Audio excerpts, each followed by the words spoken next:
Ang mga magtutudlo sa balaod nga nangabot ug nakasaksi sa mga gipangbuhat ni Hesus nga pag-ayo sa mga masakiton, pagpabalik sa mga pananaw sa buta, ngani paghingilin sa mga yawa, sila nakahimog dako nga sala kang Hesus sa ilang pagbutang-butang nga siya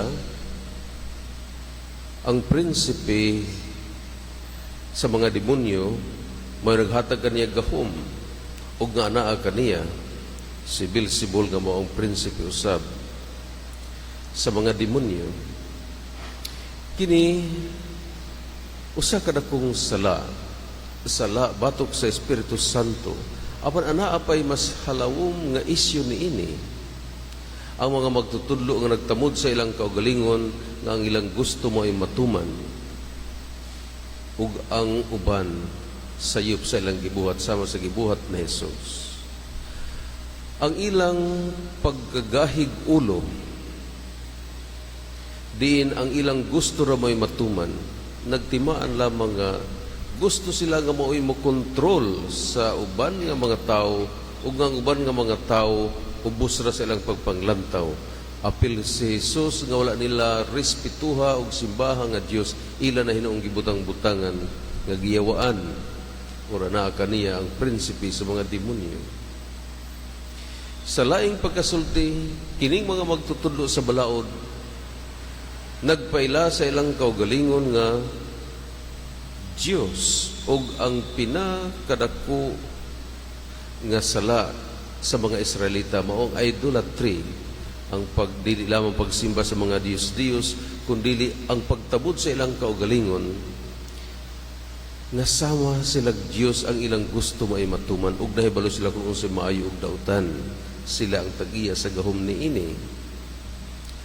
Si Jesus ila gibutang-butangan hinuon nga nagbuhat sa ngalan ni Satanas. Mga kaigsunan, sa atong kinabuhi usahay, makadungog kita mga istorya nga mayon, what are we in power for? Ang akong gusto may matuman karon nga naa ako sa kagamhanan. Ngani bisan kung masayop kita, dili nato i-check ang atong kinaiya, ang atong characters. Igo ra kita mingon sorry, pero dili kita balik sa atong kaugalingong sayop kung unsaon nato pag-resolve, pag-address ang atong issue nga usahang pagtabod nato sa atong kaugalingon, mas labaw pa kaysa uban, mas labaw pa gani kaysa Dios. Usa sa akong mga realization sa deep meditation sa kanang gitawag nga My Well and the Cathedral dito sa Tagaytay, guided meditation siya. Dito sa laog nga tabay, nagpungko na din ako. And then, ang dako nga naong sa Ginoo, akong nakita, ug ako daw sa usara ka awom sa iyang aping, ug nadunggan ko ang Ginoo nga nagingon, you are not God.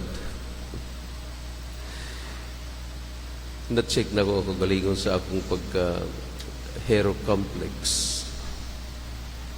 You are not God. I am not God. We are not God. There is only one God. Ang pagbuot sa Diyos may matuman, igo lamang kita mo cooperate ug mag-submit sa atong kaugalingon nga iyang instrumento kung unsang iyang kabubuton may matuman og dili ang atua.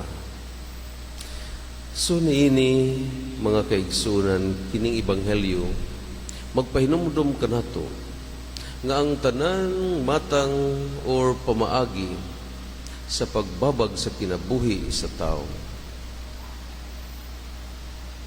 sayop, dakong sayop ka na sa gira. Ngani karon is a day of prayer against legal abortion. Mga tao i-abort nila ang mga bata for their comfort and convenience. Na pa mga selective abortion. Iampo nato ang mga biktima dili lamang sa gira, kundi kini mga inosente nga mga kinabuhi nga wala nato hatagig katungod nga mutungha nining kalibutana ug magpuyo uban ka nato. Wala kita'y gahom ug katungod sa pagguba, pagpatay sa kinabuhi sa tao. Diyos ra ang tag-iyan niini. Dili kita moingon nga because we are in power, mabuhat na nato ang tanan. Ang Diyos mismo naghalad sa iyang kaugalingon aron pagtubos ka nato, paghingilin sa kadautan. Mo-cooperate kita sa Dios. Ug atong hinumduman nga bisan dili nato makita ang demonyo, nagpadayon ang iyang pag-influensya ug pagsulsol or pagsugyot kanatong mga kadautan.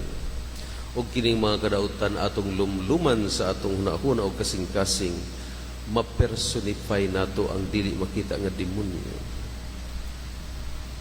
Ug ang atong Ginoo mianhi nakiguban kanato aron paghingilin sa demonyo ug sa mga kadautan nga anaa sa atong hunahuna.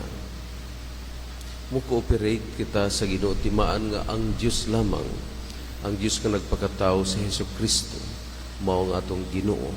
Siya ang atong sundon, siya ang atong kinabuhi. Karon manindog kita og ato'y